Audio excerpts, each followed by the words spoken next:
موت سے پاک زندگی. اس یہ بیس کر عبادتیں بڑی تھوڑی سی ہیں, 5 نمازیں ہیں, پڑھنے میں کیا دیر لگتی.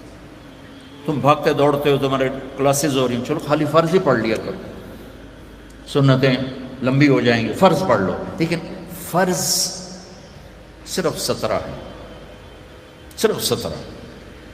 جس پر پکڑ ہوگی نا وہ صرف 17 رکعتیں ہیں. یہ جس پر دیا جائے گا وہ 17 ہیں.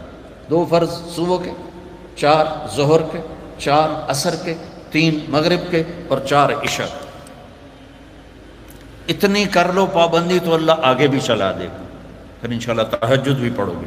تو عبادات 5 نمازیں, سال کے بعد 30 روزے. زکوٰۃ اور حج مالدار کے لیے ہے, غریب یا میڈیوکر کے لیے نہ زکوٰۃ ہے نہ حج ہے.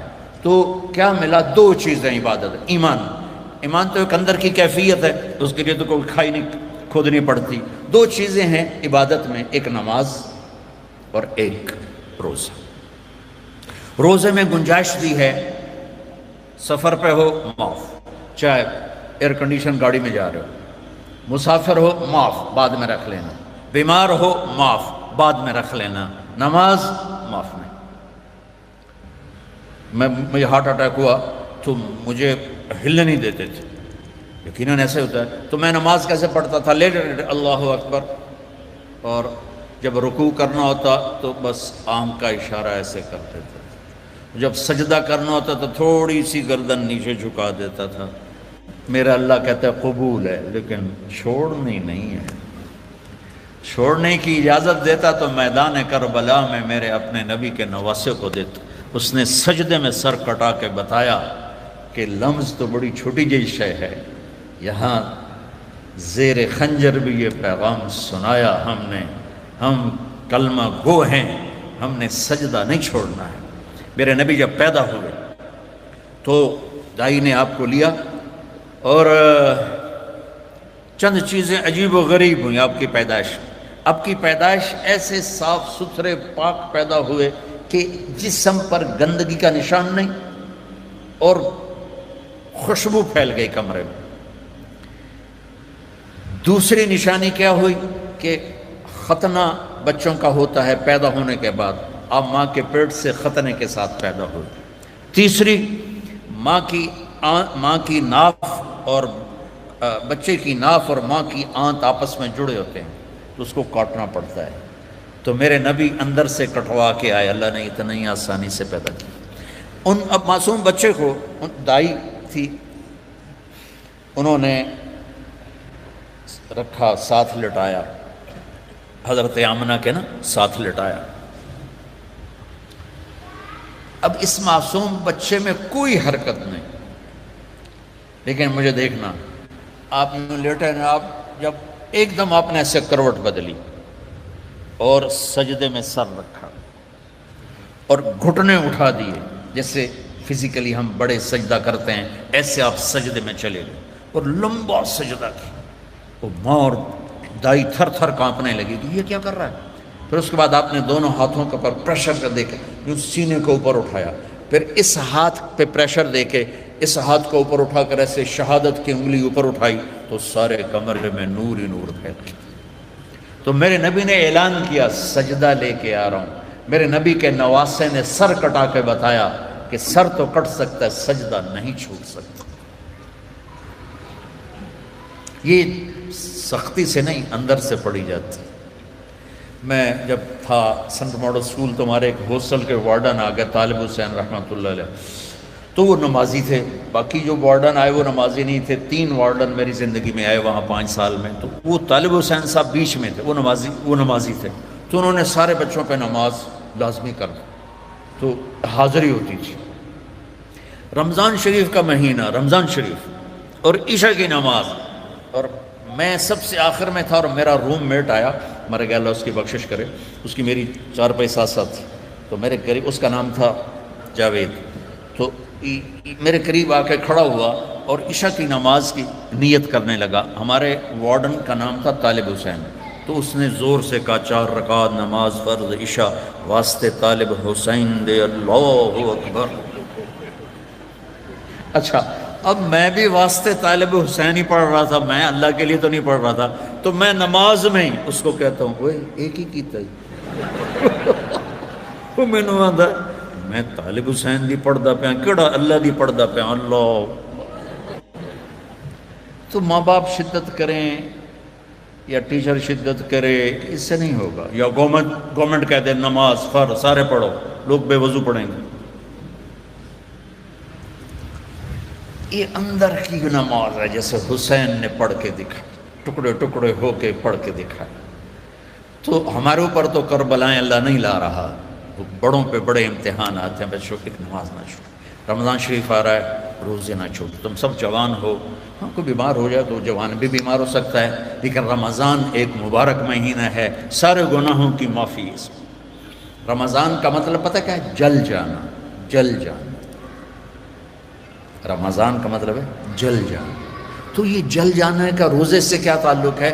روزے سے اس کا تعلق یہ ہے کہ پورے سال کے گناہ اس مہینے میں اللہ ایک ایک دن کر کے جلاتا ہے اور آخری روزے پاک کر کے صاف کر کے کھڑا کر دیتا ہے۔ تو نماز پڑھو، روزہ رکھو، تراویح پڑھو، اگر اپنی جگہ پر ہو 8 پڑھ لو 20 پڑھ لو، لیکن تراویح کا سجدہ ضرور دو کہ تراویح کے ہر سجدے پر 1500 نیکی لکھی جاتی، ہر سجدے پر 1500 نیکی لکھی جاتی۔ تمہارے باہر کتنا پہرا ہے؟ یہاں تمہاری مسجد والے نا ایک اشتہار لگا دیں، جو ہمارے ہاں تراویح پڑھے گا 150 روپے فی سجدہ، انہوں تھوڑا گیٹ توڑ کے اندر آ جاؤں، چوکیداروں نے چاہ کے او مارنا ہے تے دادیاں نے بھی چاہ دادا چلو تراویح پڑھیے، دادیاں تے لڑائی ہو جائے، آکھے گا میں لے جاؤں، دو آکھے گا میں لے جاؤں۔ اور میرے بچوں، اللہ ہر سجدے پہ 1500 نیکی لکھتا ہے۔ اور شام کو جب آپ روزہ افطار کرتے ہیں اس دن سارے گناہ معاف ہو جاتے ہیں، اور آخری رات سارے سال کے گناہ معاف ہو جاتے ہیں۔ رمضان میں موت آ جائے حساب نہیں ہوتا، جمعے کی رات کو موت آ جائے حساب نہیں ہوتا، جمعے کے دن شام تک موت آ جائے حساب نہیں ہوتا۔ اللہ ایسا مہربان ہے۔ ایک نے مجھ سے پوچھا پھر رمضان کے بعد حساب لیتا ہے؟ میں نے کہا اللہ بڑا سخی ہے، وہ دنیا کا باطن لیا بھی میرا قرضہ واپس کر، اور جب ایک دفعہ معاف کیا تو پھر معافی کی کریں۔ وہ ایک آدمی کہنے لگا جو ویکھو جی نور جہاں 27 رمضان نو مر گئی، میں کہ اللہ تو مقدمہ کر دے کہ 27 نو مر گئی، 27 رمضان شب قدر میں، بھائی پتہ نہیں اللہ کو نور جہاں رحمت اللہ علیہ کی کون سی نیکی پسند تھی جس پر اسے شب قدر کی موت عطا فرمائی۔ کبھی کسی کو حقیر، ابھی چند دن پہلے میرا جاننے والا فوت ہوا ہے، کمیونسٹ، دہریہ، ساری زندگی کتابیں اسلام کے خلاف لکھی، شاعر بھی تھا اور شاعری بھی اسلام کے خلاف کی، اور مرتے ہوئے 3 دفعہ کلمہ پڑھا، مر گیا۔ اب بتا اللہ کو اتنی ساری نافرمانی کے بعد کیا چیز اس کو اللہ نے دیکھی اور پسند کی کہ موت پر اسے کلمہ نصیب فرماتی۔ تو کبھی کسی کو حقیر نہ جان۔ اور دوسرا رخ ہے نبی کی زندگی کا، وہ میں پہلے سے لے کے آ رہا ہوں، اچھے اخلاق۔ اپنے گھروں کو خوبصورت بناؤ۔ کتنا شوق ہوتا ہے بچیوں جب شادی ہوتی ہے کہ میرے گھر کی ڈیکوریشن ہو، ایسا کچن ہو، ایسا ڈائننگ ہو، ایسا بیڈ روم ہو، ایسا ڈرائنگ روم ہو۔ تو اپنے گھروں کو اگر سجانا ہے تو بچوں اچھے اخلاق سے سجاؤ۔ دیکھو بیٹی کو رخصت کرنا آسان نہیں ہوتا ہے، ہم نے 2 بیٹیاں رخصت کی ہیں۔ آج تم کسی کی بیٹی کو گھر لے کے جا رہے ہو، قربانیاں یہ دیتی ہیں، تم تو اس کو گھر سے نکال کے لے جا رہے ہو۔ یہ اپنے ماں باپ کو چھوڑتی ہے، یہ بہن بھائیوں کو چھوڑتی ہے، یہ اپنی سہیلیوں کو چھوڑتی، اپنی روٹین چھوڑتی ہے، اور سسرال کی روٹین میں اسے سیٹ ہونے میں وقت لگتا ہے، لیکن چوتھے دن ساساں دی ایدہ تا دل ہی نہیں لگدا پہ، یہ تو ماں نو ہی فون کیتی جاندی، ماں نو ہی فون کیتی جاندی۔ ابھی 2 دن پہلے کیس آئے میرے پاس کہ جی مجھے کہتے ہیں یہ تو ماں سے ہی باتیں کرتی رہتی ہے، جس نے جنا ہے اس کا کوئی حق نہیں۔ کہ بیٹا بالکل حق۔ تو آپ انڈونیشیا کا کلچر ہے کہ بچے کی شادی ہو کر بچی کے گھر جاتے ہیں، چونکہ وہاں لڑکیاں اتنی زیادہ ہیں کہ وہاں مقابلہ ہوتا رہتا ہے، تو وہاں بچے کی رخصتی ہوتی ہے، یہاں آپ بچیوں کی رخصتی ہوتی ہے۔ جس نے گھر چھوڑا، بہن بھائی چھوڑے، سہیلیاں چھوڑی، وہ کتنی بڑی قربانی کر کے پہنچی ہے، تم جاتے ہی اس کو تانے دینا شروع کر دو تو اچھا اس پہ قابو رکھو اگر گھر آباد کرنا ہے. چونکہ ہمارا وہ کیا اس کہتے ہیں کمبائن ہے، وہ فیملی جو ایک سسٹم ہے، تو اس میں مصیبت پہلے یہ بہت اچھا تھا کہ سب مل کے زندگی گزارتے تھے پیار سے. اب یہ عذاب بن گیا ہے کہ ساس کے تانے الگ. ابھی 2 دن پہلے ایک بچی میرے پاس آئی، لاہور سے بس پہ چڑھ کے وہاں پہنچ گئی. کہا جی دیکھیں یہ میری 6 ماہ کی بچی ہے، اور میرا خامند کہتا ہے تو نے میری بہنوں کی بھی خدمت کرنی ہے، میری ماں کی بھی کرنی ہے، میرے باپ کی بھی کرنی ہے، میرے بھائیوں کی بھی کرنی ہے. اور مجھے بتائیں میری 19 سال عمر ہے اور یہ بچی میرے کندھے پر ہے. میں سارا دن نوکرانیوں کی طرح کام کرتی ہوں، پھر بھی رات کو اتنے تانے سنتی ہوں کہ رو رو کے سوتی ہوں. میرے بچوں، اگر آپ زندگی میں کوئی خوبصورتی دیکھنا چاہتے ہیں، اللہ کی قسم گاڑیوں سے نہیں، ڈگریوں سے نہیں، عہدوں سے نہیں، تمہارے اخلاق سے. اپنے اخلاق ایسے بناؤ کہ تمہاری بیوی تم پہ قربان ہو، تمہارے ماں باپ تمہارے لیے جھولیاں اٹھا کے دو. ہمارا علاقہ زمیندار ہے ماشاءاللہ، تو ہمارے ایک زمیندار دوست آئے مجھ سے ملنے. سنو غور سے، باپ کہہ رہا ہے مولانا صاحب میرا بیٹا آگ میں جل رہا ہو تو ہم ماں باپ اس کے لیے دعا نہیں کریں گے کہ اللہ اس کو بچا لے. اس نے ہمیں اتنا جلایا ہے، اتنا جلایا ہے کہ ہم کہتے ہیں ٹھیک ہے سڑ جا. ایسے نہ آپ بچیوں سے کہتے ہو آپ پرائے گھر میں جا رہی ہو، جگہ بنانے میں وقت لگتا ہے اور بولنے سے وقت جگہ نہیں بنتی، خاموش رہنے سے جگہ بنتی. آپ کو پتہ ہے اس امت کی بنیاد ایک عورت نے رکھی. میرے نبی کی بنیاد حضرت ہاجرہ نے ڈالی. اور کیسے ڈالی؟ حضرت ہاجرہ شہزادی تھی جو ابراہیم علیہ السلام سے شادی ہوئی. ان کی 20-21 برس عمر، ابراہیم علیہ السلام کو 84 سال عمر. اور اللہ نے بیٹا سارا کی بجائے ہاجرہ کو دیا اور پھر کہا اس کو یہاں سے لے جا. حیران پریشان کدھر لے جاؤں، کہاں لے جاؤں؟ تو اللہ نے کہا جہاں میں کہوں. تو ابراہیم کہنے لگے مجھے کیا پتا کہاں جانا ہے. کہ جبریل آ رہا ہے. جبریل انسانی شکل میں اونٹنی پہ سوار ہو کر آئے، پیچھے ابراہیم اور ہاجرہ، اور مکے کے کالے سیاہ پہاڑوں میں جب پہنچے جہاں اپنی بیوی کو چھوڑ دیں اور چلے. ابراہیم علیہ السلام آگ میں گر رہے تھے تو کچھ نہیں بولے، کہ حسبنا اللہ و نعم الوکیل. اور جب جبریل نے کہا یہاں چھوڑ دیں، کہنے لگے یہاں کیسے چھوڑ دوں، یہ زندہ کیسے رہیں گے؟ کہ آپ کے اللہ کا امر ہے کہ اپنی بیوی کو یہیں چھوڑ دیں. اللہ ہر سال لے جاتا ہے. میں جب مکے کے پہاڑوں کو دیکھتا ہوں مجھے حضرت ہاجرہ یاد آتی ہیں کہ ایسے کالے پہاڑوں میں نہ انسان، نہ مرد، نہ عورت، تنہا چھوڑ کے جب چلنے لگے تو امتحان دیکھو. اللہ نے کہا بولنا کچھ نہیں، بس خاموشی سے واپس. وہ کہنے لگے آپ مجھے یہاں چھوڑ کے کہاں جا رہے ہیں؟ 20-21 برس کی شہزادی ہو مصر کی، اب مجھے چھوڑ. 3 میل چلتے رہے. کدئی بیت اللہ کی جگہ سے کدئی 3 میل ہے. 3 میل چلتے رہے اور وہ پوچھیں اور بولے نہیں. اور یہ پریشان ہو کر گھبرائیں اب مجھے میرے ساتھ کیا کر رہے ہیں، میں نے کیا قصور کیا ہے. 3 میل چلنے کے بعد انہیں خیال آیا یہ اللہ کا نبی ہے، کہیں کوئی اوپر سے نہ حکم آیا. تو کہنے لگی اللہ امر، کیا اللہ نے کہا ہے کہ مجھے یہاں چھوڑ دیں؟ تو بس سر ہلایا. تو ایک دم ایک نئی ہاجرہ نے جنم لیا.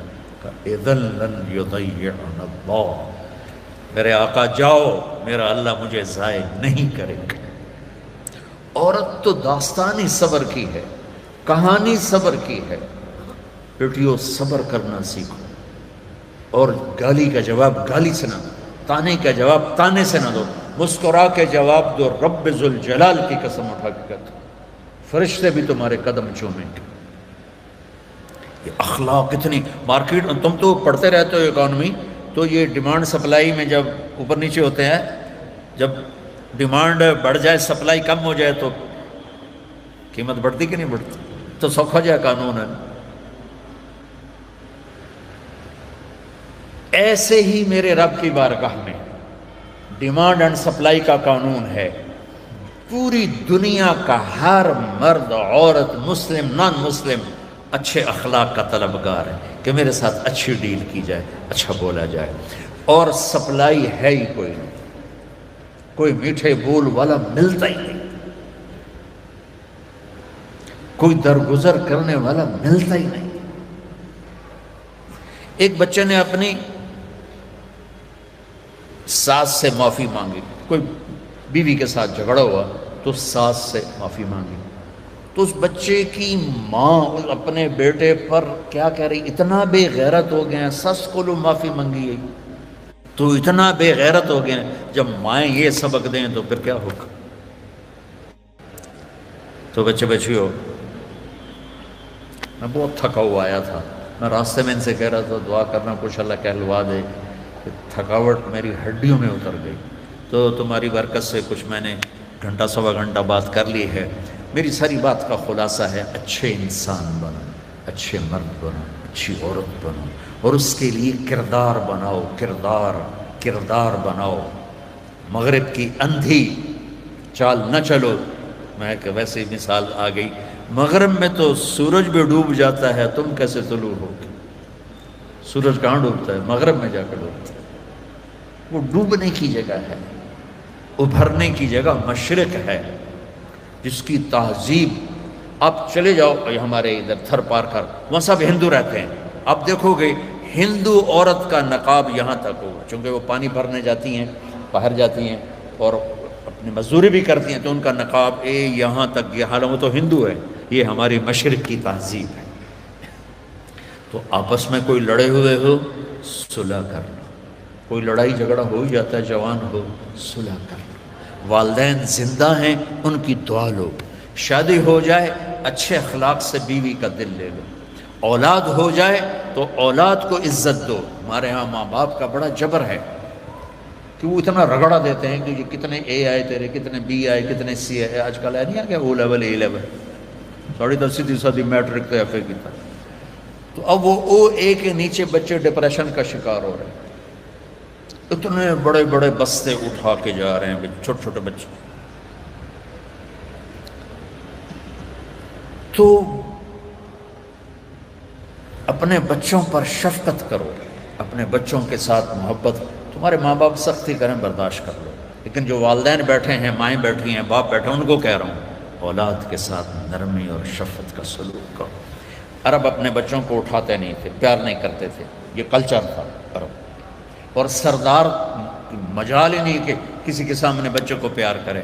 اور میں قربان جو میرے نبی حسن حسین کو یہاں نہیں اٹھایا ہوتا تھا، یہاں کندھے پہ بٹھا کے باہر آ جاتے تھے، کندھے پہ بٹھا کے، یہ تھے، جو بڑا عجیب سا لگتا ہے۔ ایک بدو حیران، یا رسول اللہ یہ کیا کر رہے ہیں، آپ کو ان سے اتنا پیار ہے؟ انہوں نے کہا ارے اللہ کے بندے، میں نہیں، میرا اللہ بھی ان سے پیار کرتا، میرا اللہ بھی ان سے پیار کرتا۔ ہم نے کہا اکرموا اولادکم، بچوں کو عزت دو، ڈیگریڈ نہ کرو۔ تم بیٹیاں گھر جاتی ہو، کبھی تمہاری ماں نے اٹھ کے تمہارا استقبال کیا؟ آؤ بھائی، یا ابا نے؟ ابا تو ویسے ہی چڑھے ہوں، قرضہ سر تے چڑھے ہوئے، اور آدمی مقروض جو جتنا بڑا کاروباری ہے اتنا بڑا مقروض۔ میرے نبی پاک صلی اللہ علیہ وسلم، یہ میرے نبی کا گھر، اور دو گھر سے مراد ہے ایک ایک کمرہ، حضرت بی بی فاطمہ سیدہ کا گھر تھا، جنت کی عورتوں کی سردار۔ جنت میں نور کی چمک اٹھے گی تو جنتی فرشتوں سے پوچھیں گے یہ نور کہاں سے آ گیا؟ جنت خود نورانی، یہ کون سا نور ہے جو جنت کے نور پہ چھا گیا؟ تو فرشتے بتائیں گے کہ اوپر کی جنت میں علی و فاطمہ بیٹھے تھے، کسی بات پہ ہنسے ہیں، ان کے دانتوں سے جو نور نکلا ہے اس نے پوری جنت کو روشن کر دیا۔ تو فاطمہ کی بیٹیاں بنو، مغرب کی بیٹیاں نہ بنو، محمد مصطفیٰ کے غلام بنو، مغرب کے غلام نہ بنو۔ میں پھر شعر دہراتا ہوں، ہم خود تراشتے ہیں منازل کے سنگ میل، ہم وہ نہیں ہیں جن کو زمانہ بنا گیا۔ تو آمد رفت روز تھی، روز۔ اب بی بی فاطمہ دروازے پر آئی ہیں اور میرے نبی کی نظر پڑی ہے، اور آپ زمین پہ بیٹھے ہیں، چیئر پر بیٹھے ہیں، چارپائی پہ لیٹے ہوئے ہیں، میرے رب کی قسم یوں کھڑے ہو جاتے، وہ صرف کھڑے نہیں رہتے تھے، دوڑ کے آگے جاتے تھے، دوڑ کے، اور اپنی بیٹی کا ہاتھ پکڑ لیتے اور پکڑ کے دیکھو مجھے یہ چومتے، اور ہاتھ پکڑے پکڑے لا کر چارپائی پہ بٹھاتے، اس کے بعد خود بیٹھتے تھے۔ یہ ہے اولاد کو عزت دینا۔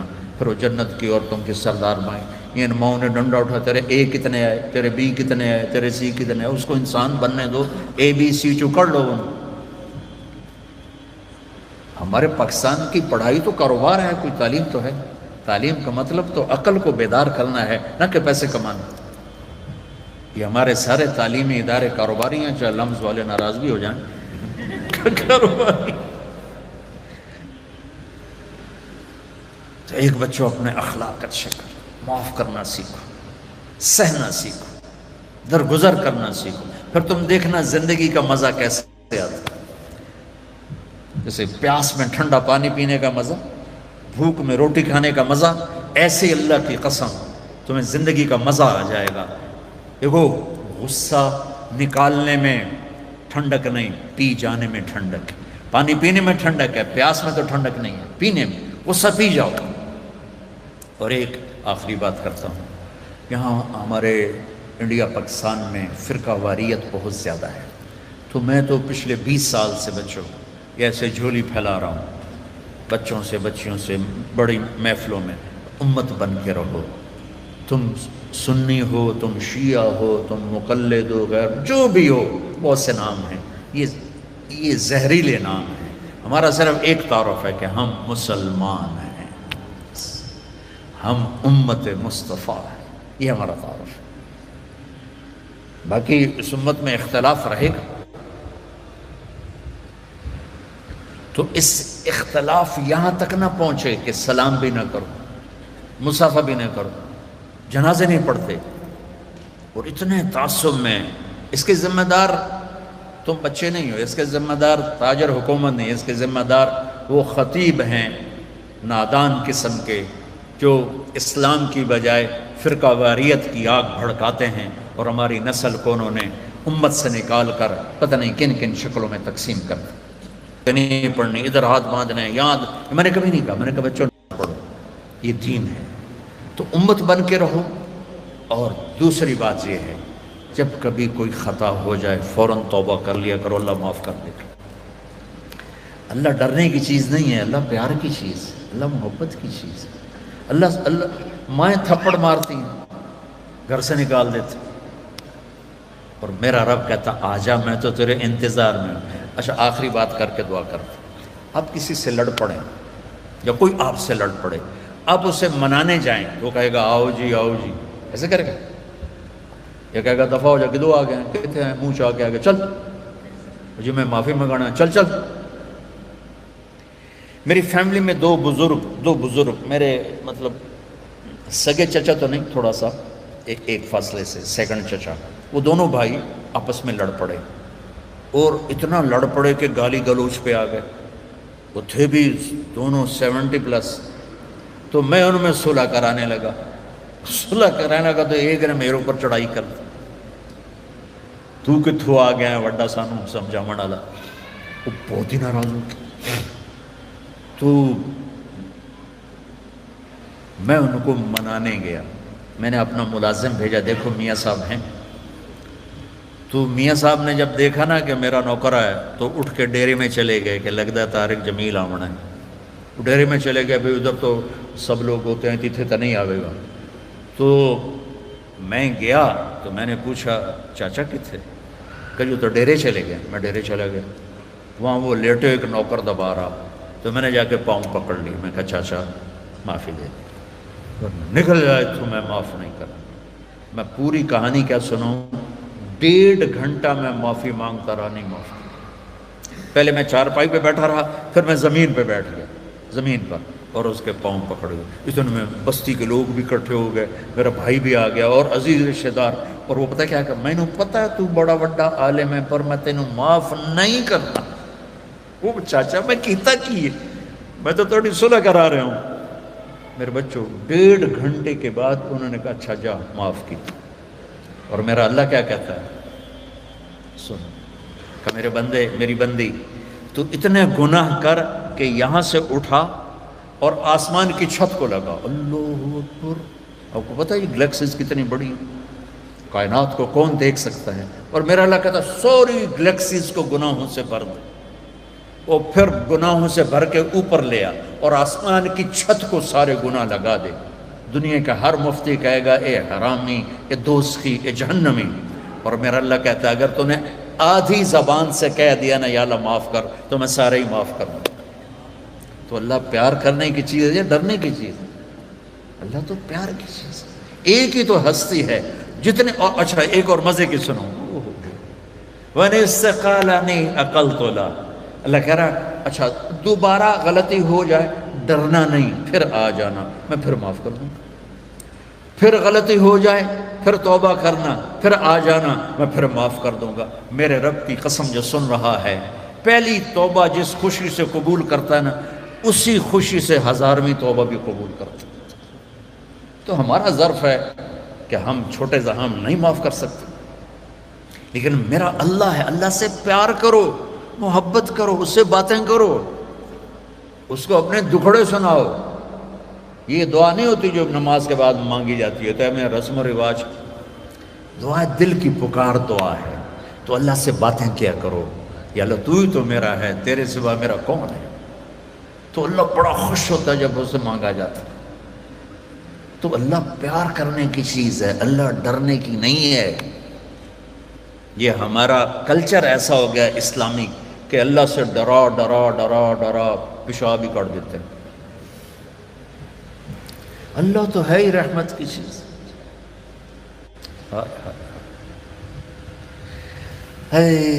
قیامت کے دن اللہ 2 آدمیوں سے کہے گا چلو جہنم میں, تو ایک دوڑ لگا دے گا, ایک چلتے چلتے پیچھے مڑ کے دیکھے گا.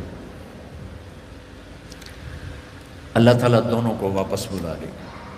کہے گا دوڑنے والے سے کدھر بھاگ رہا تھا, دیکھتا نہیں آگے آگ ہے. وہ کہے گا یا اللہ آگ میں تو اسی لیے جا رہا ہوں کہ تیری مانی نہیں, تو میں نے سوچا آج ہی مان لوں شاید تو خوش ہو جائے. ارے بھائی او میرے بندے تو پیچھے مڑ کے کیوں دیکھ رہا تھا؟ کہ یا اللہ تیری رحمت کے قصے اتنے سنے تھے کہ مجھے خیال آ رہا تھا ابھی مجھے واپس بلا کے معاف کر دے گا, ابھی مجھے واپس بلا کے معاف کر دے گا. میں اس لیے مڑ مڑ کے دیکھ رہا تھا, کچھ پلے نہیں, جہنم کا پرچہ کٹ چکا ہے. اور اللہ کہے گا میں تسی بڑے چنگے لگے ہو, جاؤ جنت سے. مزہ کیا بچوں, اللہ پیار کرنے کی چیز ہے, اللہ ڈرنے کا نہیں, پیار. ہاں ہاں ڈر ہے کہ ہم اس کی نافرمانی نہ کریں, کہیں ہمیں اللہ کی پکڑ میں نہ آ جائیں, لیکن وہ تو پیار کی چیز, محبت کی چیز.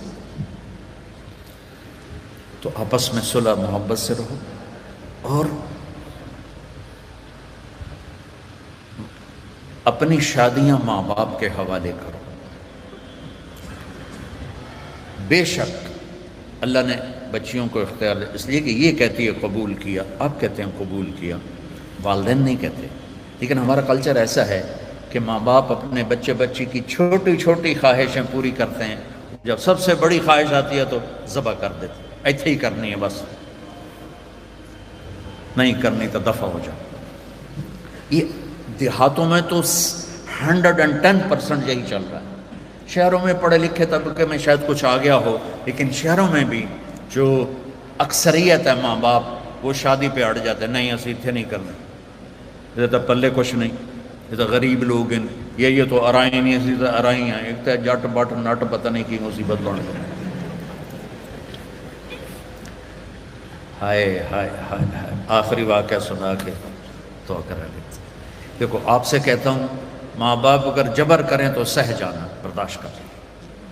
کورٹ میرج نہ کرنا, اس میں برکت نہیں ہوتی, فتنہ ہی دکھ ہی دکھ. ماں باپ سے کہتا ہوں اللہ کے واسطے شادی بچے کی ہے, قبول اس نے کرنا ہے، زبردستی نہ کرو۔ دیکھو اگر ایک لفظ لڑکی کہے میں نے قبول نہیں کیا تو نکاح ختم۔ قبول کیا اس لفظ کے ساتھ ورڈنگ ہے، یا تمہاری بچی سائن کر دے تو ٹھیک ہے، لیکن لڑکے کے سائن نہیں چلیں گے، وہ کہے گا قبول کیا تو تب شادی ہوگی۔ ہمارے گاؤں کا بچہ بسوں میں جا لگا کنڈکٹر کے طور پر، کلینر، اور وہ صفائی کرنے والا، بسوں پہ زندگی گزر گئی، جوان ہوا، اس کی شادی ہونے لگی۔ اب اس نے استاد جی آن دیو، استاد جی جان دیو، استاد جی کٹ لو، یہ آپ کبھی بسوں میں چڑھے ہو تو آپ کو اندازہ ہو، آن دیو آن دیو آن دیو، وہ پیچھے جب بیک کر رہتے ہیں جان دیو جان دیو جان دیو، جب آگے تو اب اس کا نکاح ہو رہا ہے۔ یہ میں لطیفہ نہیں، سچا واقعہ سنا۔ مولوی صاحب نے کہا ہاں بھائی زینب بنت اسلم نو تیرے نکاح دیتا 5000 مہر تو قبول کیتا؟ تھوڑی دیر چپ رہے، کہنا جی آن دیو۔ اس کا بھائی پاس بیٹھا تھا، اس نے کو نہیں ماری، جی جان دیو۔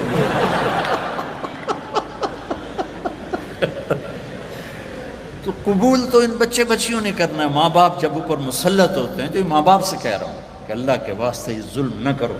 میرے نبی پاک، پہلے میں حدیث سنا دی کہ جبریل نے کہا میرا اللہ کہہ رہا یہاں شادی کرو، تو مولا علی رشتہ لے کر آئے فاطمہ کی، اور آ کے خاموش ہو کے بیٹھ گئے، شرم کی وجہ سے بولا نہیں گیا۔ تو آپ نے کہا، اور جبریل علی سے پہلے آ گئے کہ فاطمہ علی کے لیے اور علی فاطمہ کے لیے، ٹھیک ہے۔ اس کے بعد کوئی چوائس ہے؟ تو آپ نے پوچھا علی کیسے آئے؟ وہ چپ ہو گئے۔ تو آپ نے کہا فاطمہ کے لیے آئے ہو؟ تو نا جی۔ تو آپ کہتے ہاں ٹھیک ہے جلدی کرو، لے آؤ بھائی۔ جبریل آ گیا، اللہ کا حکم آ گیا۔ تو آپ نے کہا انشاءاللہ، اور یہ کہہ کر اٹھ گئے، ہاں نہیں کی، حالانکہ ہاں ہی کرنی۔ کیا خیال، یہ ہماری جو آج کی بچی ہیں، یہ بیچاری قربانی کا بکرا بن کے ذبح ہو کے چلی جاتی ہیں نہ چاہنے کے باوجود، تو فاطمہ جیسی بیٹی اور محمد مصطفیٰ جیسا باپ ہو تو آپ کیا سمجھتی ہیں کہ فاطمہ نے کہنا تھا نہیں؟ آپ گھر گئے، بیٹی فاطمہ علی کا رشتہ آیا ہے، ہاں کر دو۔ یہ ماں باپ کے لیے سبق، بیٹی فاطمہ علی کا رشتہ آیا ہے، ہاں کر دو۔ جب انہوں نے سر ہلایا پھر وہ واپس گئے اور علی سے کہا چلو جمع کرو لوگوں کو۔ پھر مولا علی نے لوگوں کو جمع کیا، صحابہ کو اب ممبر پہ کھڑے ہوئے یہاں آگے بٹھایا، کہا لوگوں میرے پاس جبریل اللہ کا پیغام لائے ہیں کہ میں اپنی بیٹی فاطمہ کا نکاح علی کے ساتھ کر دوں۔ تو یہ ایک زندگی ہے بیٹو بیٹیوں، پڑھو سیکھو، زندگی سیکھنے کی چیز ہے۔ باقی ہر مخلوق اپنی لائف اندر سے لے کے آتے ہیں، زندگی کیسے گزارنی ہے شیر کو پتہ ہے میرا لائف سٹائل کیا ہے، چونٹی کو پتہ ہے میرا لائف سٹائل کیا ہے، کوے کو پتہ ہے میرا لائف سٹائل کیا ہے۔ گدھ کو عقاب ایک ہی طرح کے گوشت کھانے والے پرندے ہیں، لیکن عقاب تازہ گوشت پہ گرے گا اور گدھ مردار بدبودار پہ گرے گا۔ ہم کینیا میں تھے تو وہ مسائے مارا جنگل ہے 5000 کلومیٹر کا، وہاں بڑے بڑے 5 سٹار ہوٹل ہیں، تو وہاں ہم گئے جنگل کی زندگی دیکھنے کے لیے۔ تو ایک ٹرپ شام کو کیا ایک صبح جب ہم جیپ پہ واپس آ رہے تھے، میں نے اپنی آنکھوں سے دیکھا کہ عقاب تازہ گوشت کو نوچ رہا تھا اور گدھ گندے بدبودار گوشت کو نوچ رہا تھا۔ ان کو اپنے لائف سٹائل کا پتہ ہے، لیکن انسان کے اندر 2 تار ہیں، غلط بھی صحیح بھی۔ اس زبان سے گالی بھی دے دو، دعا بھی دے دو، دونوں ہو سکتے ہیں۔ جھوٹ بھی بول دو، سچ بھی بول دو، دونوں ہو سکتے ہیں۔ چوری بھی کر لو، حلال بھی کھا لو، دونوں ہو سکتے ہیں۔ تو اس لیے ہمیں صحیح لائف سٹائل سیکھنا ہے اور غلط سے ہٹنا ہے، وہ ہے محمد مصطفیٰ صلی اللہ علیہ وسلم کی زندگی۔ تو اب بچوں سے تو کہتا ہوں کہ آپ کو چھٹیاں ہوں، تبلیغ میں ضرور تھوڑا وقت لگائیں، اس سے بچوں آپ کو بہت فائدہ ہوگا۔ اور اپنے نبی کی سیرت پڑھو، قرآن پڑھو، اور آپس میں رہو صلح صفائی کے ساتھ، لڑائی جھگڑے کے ساتھ نہیں، ٹھیک ہے؟ نیت کرتے ہو؟ اور میرے لیے دعا کرنا، بہت تھکا ہوا ہوں، ہڈیاں دکھ رہی ہیں۔ اللهم صل على اللهم لك الحمد كما أنت أهله فصل على محمد كما أنت أهله وفعل بنا ما أنت أهله إنك أهل التقوى وأهل المغفرة. یا اللہ یہ ہماری نسل ہے، یہ ہماری اولاد ہے، یہ ہمارا سرمایہ ہے، یہ سونے چاندی سے زیادہ، تیل گیس پیٹرول ٹیکنالوجی سے زیادہ قیمتی ہیں. یا اللہ انہیں اپنا بندہ بنا لے اور اپنے حبیب کا غلام بنا دے، اور ان ہماری بیٹیوں کو اپنے نبی کی بیگمات کی بیٹیاں بنا دے، اور ان کے دامن پاکیزہ کر دے، زندگی خوبصورت کر دے، اچھے اخلاق کے ساتھ، اچھے ایمان کے ساتھ، اچھے کردار کے ساتھ. انہیں ماں باپ کی آنکھوں کی ٹھنڈک بنا، ان کے گھر بن جائیں تو ان کو خاوند کے لیے، خاوند کو ان کے لیے یا اللہ ٹھنڈک کا اور یا اللہ سکون کا ذریعہ بنا. اور یا اللہ جس مشن میں یہ تعلیم حاصل کر رہے ہیں اس میں انہیں کامیابی نصیب فرما، ان کو بلندیاں نصیب فرما، ان کی دنیا کو بھی خوبصورت بنا، ان کی آخرت کو بھی خوبصورت بنا. ان لمز والوں کو جزائے خیر عطا فرما جنہوں نے یہاں تیری بات کہلانے کا موقع مہیا کیا. یا اللہ جتنے ہمارے تعلیمی ادارے ہیں انہیں اخلاق ساز ادارے بنا دے. یا اللہ ہمارے دینی مدارس کو، ہمارے اسکول کالج یونیورسٹیز کو یا اللہ اخلاق ساز ادارے بنا دے. ان سے نکلنے والے بچے بچیاں اعلیٰ کردار کے ہوں، اعلیٰ